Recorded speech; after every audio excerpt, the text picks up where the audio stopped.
Good morning friends, doctor Ashis Majumdar কথা বলছি। আমি এখন এসেছি জিয়া উদ্যান, জাতীয় সংসদ ভবনের ঠিক পিছনে।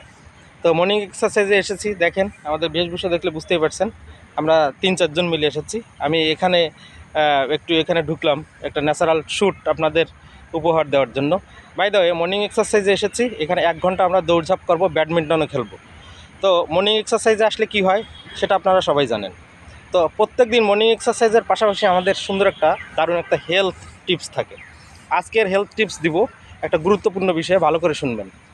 আমরা আসলে কিছু কিছু ডিজিজ আমাদের শরীরে বহন করি, যেগুলো আমরা কখনো লজ্জার কারণে বা অন্য কারণে হোক আমরা সেগুলো মানুষকে বলতে চাই না, শেয়ার করতে চাই না, বা ডাক্তারের কাছে যেতে চাই না এই সমস্যাটা নিয়ে। কিন্তু এটি কিন্তু কখনো করবেন না।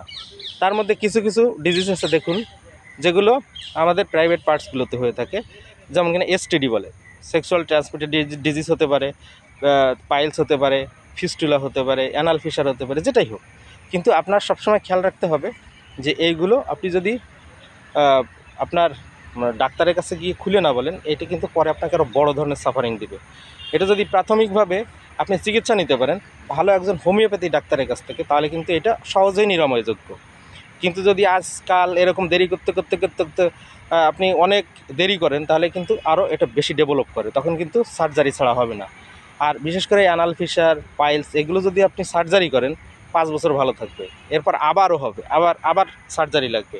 অর্থ কষ্ট তো আছে, ফিজিক্যাল কষ্ট, শরীরের গুরুত্বপূর্ণ একটা পার্টস যেখানে আমরা প্রতিদিন ইউজ করতে হয়, সেখানে যদি অপারেশন করা হয় কেমন হয় আপনি বুঝতে পারবেন। আর তাছাড়া দেখা যাচ্ছে এটা 1 বার 2 বার 3 বার করলে ক্যান্সার হয়ে যায়। এই জন্য এই ঝুঁকিতে কখনও যাবেন না। ভালো একজন রেজিস্টার্ড হোমিওপ্যাথি ডাক্তার, যিনি ভালো মেডিসিন সিলেকশন করতে পারেন, ভালো নলেজ আছে, তার কাছ থেকে চিকিৎসা নেবেন। 3 মাস, 4 মাস, 5 মাসে এটা সুস্থ হয়ে যাবে। সবাই ভালো থাকবেন, সুস্থ থাকবেন। আজকের মতো বিদায় নিচ্ছি। শুভ সকাল।